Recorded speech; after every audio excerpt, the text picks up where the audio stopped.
So I just finished up watching Fallout, the series over on Amazon Prime, and despite the fact that I was a little annoyed that I now have to contend with commercials, I thought, hey, this seems like pretty good sci-fi. And as I built through each episode, I was waiting for the other shoe to drop, for the extra garbage that we don't need in our shows to be there. And frankly, I mean, despite a few of my least favorite people being in this film, and a couple of people that I think are incredible actors, I've found myself actually enjoying something for a while. Well, for the first time in a long while, at least when it comes to television. And this is a weird television project, let's just be fair. 8 episodes, about an hour or so long, that really did deliver in a way that you don't see much anymore. And because of the huge finances of Amazon, and because of their ability to just underwrite whatever they want, they are probably one of the closest things we're ever going to get to the quality of HBO. I have some more thoughts on the show, so stick around, because here we go. Normally, my reviews are something like, I saw a movie so you don't have to. I don't do a lot of television. Television takes a lot of time. It takes an enormous amount of effort to try to bring something together. It's one of the reasons why there are so many failing television shows these days. And, you know, for a viewer, it's why we usually don't end up watching till the end, because everything falls apart. Well, fortunately for us, Fallout was supposed to fall apart, because that's in the name. Of course, it didn't really. As a TV product, it truly delivered. I found myself enjoying every episode more than the last, and once you got to about the middle, episode 4, things really started to run. There are some elements that could certainly have been left out. I do like the idea that we now have an understanding of the way power works in this environment and all of the things that bring the story elements together. It actually has me excited for a future Fallout game if Bethesda ever gets around to releasing it. And what was surprising to me is I really wasn't bothered by the heroine that is basically the featured character in this particular show, Lucy McLean. I thought that was fun. I thought it was a neat reference, and of course it ties together in a different way than, you know, what I saw, which was John McClane from Die Hard, but of course that's not what it was. I just thought it was interesting. Now, the young man that plays the wannabe knight, the Squire, Maximus, I have to say I was not terribly excited about. He went from being timid and awkward and a little bit mamby-pamby to being a little less timid and awkward and still very mamby-pamby. He whines a lot, and for whatever reason, I kept thinking of hearing Ray coming out of somebody's mouth multiple times during the course of what I guess was a facsimile of a Star Wars film or two. And I'm not really a fan of that, the timid male character. I'm more a fan of what Walter Goggins did with, well, the Ghoul. The Ghoul is probably one of the best things about this television show. Hours of enjoyment just from his performance alone. And the idea that they were able to give you everything about this character from beginning to end, and where he came from, what he discovered along the way, and what ultimately he intends to do. Because believe it or not, 8 episodes is not enough for this show. We're headed to season 2. And you had to expect that was going to happen.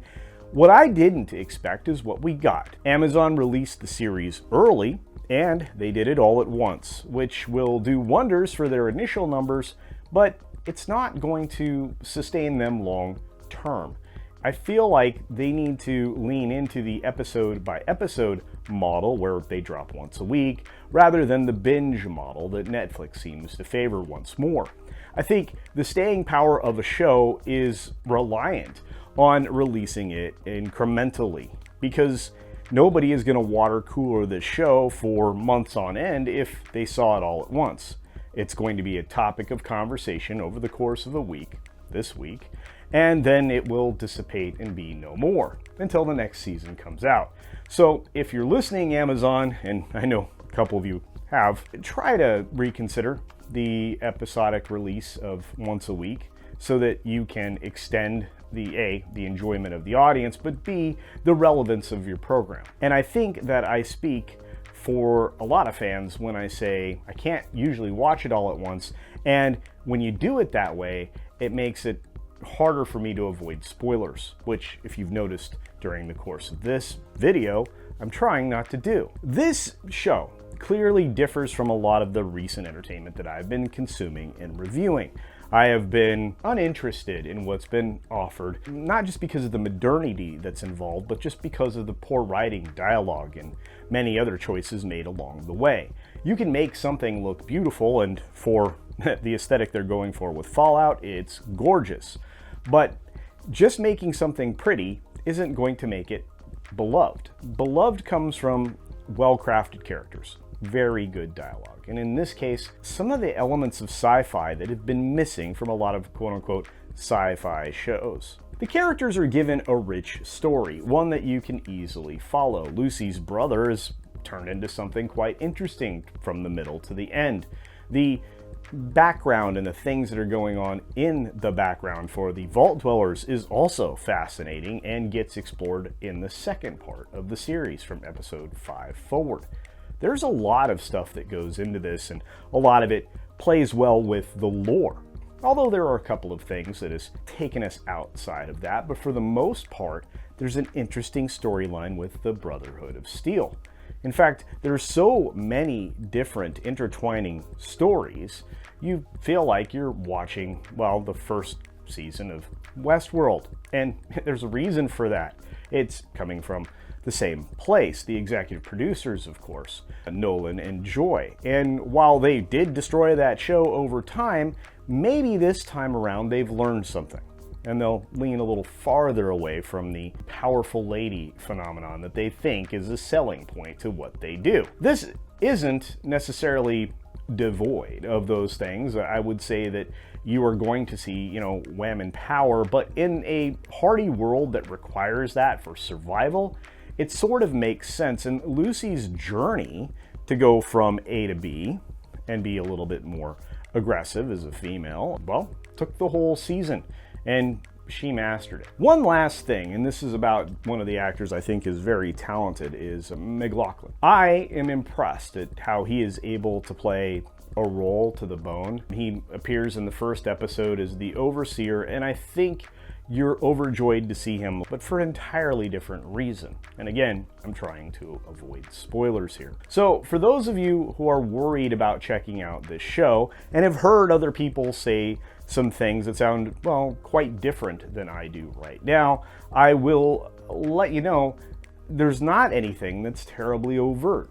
So while I understand the complaints that we're hearing from other creators about the show, I don't necessarily agree.